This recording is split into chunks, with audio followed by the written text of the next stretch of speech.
ગુજરાતના પૂર્વ મુખ્યમંત્રી વિજયભાઈ રૂપાણીનું અમદાવાદ પ્લેન દુર્ઘટનામાં નિધન થયું છે। જે તારીખે તેમનું નિધન થયું છે તે 12/6/2025 છે। તારીખ અને મહિનો 12/06 થાય છે। 12/06 એ વિજયભાઈનો ફેવરેટ નંબર હતો। તેમણે તેમની કાર એક્ટિવાના વાહન નંબર 12/06 જ રાખ્યા હતા।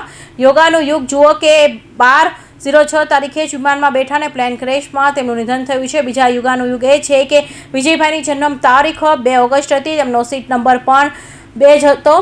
અહીં પણ 2ના અંકનો યુગાનું યુગ વિજયભાઈના નિધનના પગલે ભાજપ કાર્યકર્તાઓએ દુઃખ વ્યક્ત કરતા લાગણીઓ વ્યક્ત કરી છે। અમદાવાદ પ્લેન દુર્ઘટનામાં સ્વર્ગસ્થ થયેલા વિજયભાઈ રૂપાણીને 12/06 નંબર પ્રિય હતો। તે કોઈ પણ સારું કાર્ય કરવા માટે 12/6 તારીખ પસંદ કરતા। તેમના વાહનનો નંબર પણ 12/06 રાખ્યો હતો। રાજકોટમાં કાર કે એક્ટિવા નીકળે તો લોકો 12/06 નંબર વાંચીને સમજી જાય કે આ વિજયભાઈ રૂપાણીનું જ વાહન છે। એમની દીકરી લંડન રહે છે, તેમના પત્ની લંડન છે અને વિજયભાઈએ કહ્યું કે હું થોડા કામ નિપટાઈને લંડન આવીશ। એમને લંડન જવા માટે તારીખ પણ પસંદ કરી 12/6/2025, એમાં પણ 12/06 નંબર હતો। પણ વિજયભાઈને ક્યાં ખબર હતી કે તેમનો આ ફેવરિટ નંબર અંતિમ દિવસની તારીખ બની રહેશે। જ્યારે ક્રેશ થયેલા પ્લેનના પેસેન્જરનું લિસ્ટ આવ્યું ત્યારે તેમાં વિજયભાઈનો પેસેન્જર નંબર હતો 12। વિજયભાઈ રૂપાણી એર ઇન્ડિયા જે પ્લેનમાં સફર કરી હતા તે પ્લેનમાં તેમનો સીટ નંબર 2D હતો, એટલે કે બિઝનેસ ક્લાસમાં સીટ નંબર 2 હતો। યોગાનું યુગ તેમની જન્મ તારીખ પણ 2 ઓગસ્ટ છે। વિજયભાઈ રૂપાણીના નિધનના પગલે ગુજરાતભરમાં દુઃખની લાગણી ફેલાઈ છે, ત્યારે ભાજપ કાર્યકર્તાઓએ દુઃખ વ્યક્ત કરતા લાગણીઓ વ્યક્ત કરી છે। ભાજપ નેતા દિલીપ સંઘાણીએ દુઃખ વ્યક્ત કરતા પોતાની લાગણીઓ વ્યક્ત કરતા કહ્યું હતું કે વિજયથી ક્યારેય કોઈ વ્યક્તિને દુઃખ થયું નથી। ભારતીય જનતા પક્ષ ગુજરાતના અને રાષ્ટ્રીય કક્ષાના વરિષ્ઠ નેતા શ્રી વિજયભાઈ રૂપાણીનું પણ દુઃખદ અવસાન થયું છે। ગઈકાલે અકસ્માતની માહિતી જેમ જેમ મીડિયા મારફતે લોકો સુધી પહોંચવા માંડી ત્યારથી જ આખા દેશમાં એકદમ આઘાતનું વાતાવરણ હતું।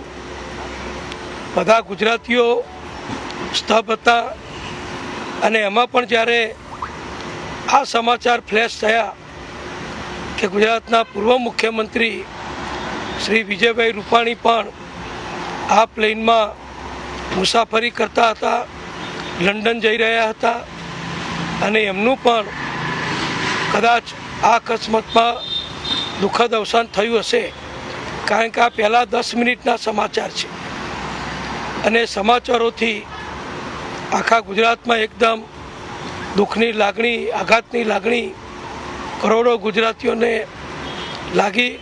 અત્યંત આકસ્મિક રીતે બનેલી ઘટનાને કારણે માનસિક રીતે સ્વીકારી ન શકાય એવો સદમો વ્યક્તિગત રીતે અમે અનુભવી રહ્યા છીએ।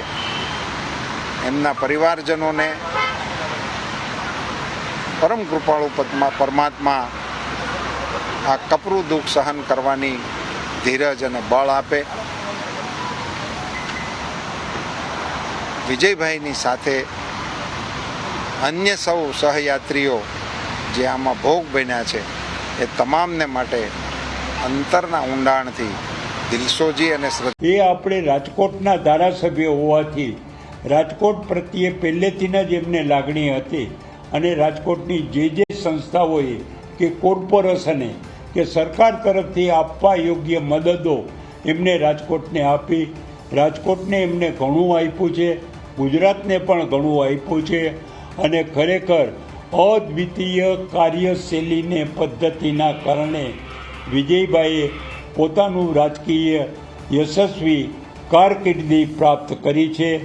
આજે જ્યારે આ દુઃખદ પ્રસંગ બન્યો ત્યારે આપણે સૌ ગુજરાતની પ્રજા અને ભારતીય જનતા પક્ષના કાર્યકર્તા વતી હું વિજયભાઈ રૂપાણીને મારી ભાવાંજલિ અને શ્રદ્ધા ભરમાં ચર્ચાના ચકડોળે ચડેલી છે। એમાંય ગુજરાતમાં અને ગુજરાતીઓની સંખ્યા વધુ આંતરરાષ્ટ્રીય ફ્લાઇટમાં જે ઘટના ઘણી એમાં વિજયભાઈ રૂપાણી લંડન જતા આપણી વચ્ચે ન રહ્યા, એનું દુઃખ સમગ્ર ગુજરાતની જનતાને એક મુખ્યમંત્રી તરીકે એને નિભાવેલી જવાબદારીના કારણે જે સહાનુભૂતિ એમના તરફ હતી।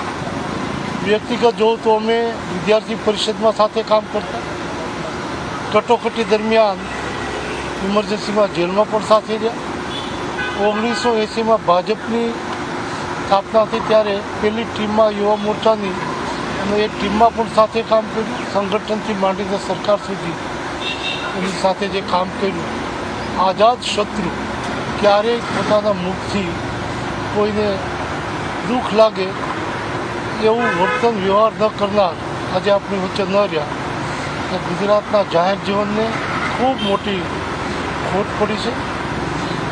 અંજલીબેનને મળીને અતિ શોકમય વાતાવરણમાં જે સ્થિતિ નિર્માણ થઈ છે એનાથી હું અને ભારતીય જનતા પાર્ટીના ગુજરાતના તમામ લોકો જે દુઃખી છે ઈશ્વરને પ્રાર્થના કરી એમને પરિવારને સૌને સાંત્વના આપે, શક્તિ આપે. જે એમની સાથેની તમારી કોઈ યાદ હોય મને પણ વર્ણવે એવી કોઈક યાદ તમારી એમની સાથેની હોય, રાજકીય હોય કે પર્સનલ હોય? સંવેદનશીલ મુખ્યમંત્રી તરીકે જ્યારે એમનો ઉલ્લેખ કર્યો એક વખત યાદ છે કે મારી દીકરી દિલ્હી ખાતે રાતના ફ્લાઇટ લેટ હશે અને ગુજરાત ભવનમાં ઉતરી તો પાછળની રોમાં થર્ડ ફ્લોર ઉપર એમને જ્યારે રૂમ આપ્યો તો સાથે મોટી બેગો હતી અને લિફ્ટ ચાલુ નહોતી. મને દીકરીનો ફોન આવ્યો, લગભગ 11:30 થવા આવ્યો તો મેં વિજયભાઈને ફોન કર્યો. દીકરી ત્યાં ગઈ છે ને લિફ્ટ ત્યાંના સ્ત્રીકલાઓ તમે એને ઓળખે, લગભગ સામાન્ય લોકોનો કંઈક જવાબ ના આપો તો વિજયભાઈને મેં 11:30 વચ્ચે ફોન કર્યો. વિજયભાઈનો પુત્ર પૂજિત નાનો હતો ત્યારે એક દુર્ઘટનામાં તેનું મૃત્યુ થયું હતું. પૂજિતના મૃત્યુ પછી વિજયભાઈ અને તેમના પત્ની અંજલીબેન આઘાતમાં હતા. સમય જતાં વિજયભાઈએ પૂજિતના નામે સમાજ સેવા કરવાનું નક્કી કર્યું. તેમણે ગરીબ જરૂરિયાતમંદ બાળકોને મદદ કરવાના હેતુથી Pujit Rupani memorial charitable trust શરૂ કર્યું હતું જે આજે પણ કાર્યરત છે. કૌશિક પટેલનો report, Hind TV news, Surat.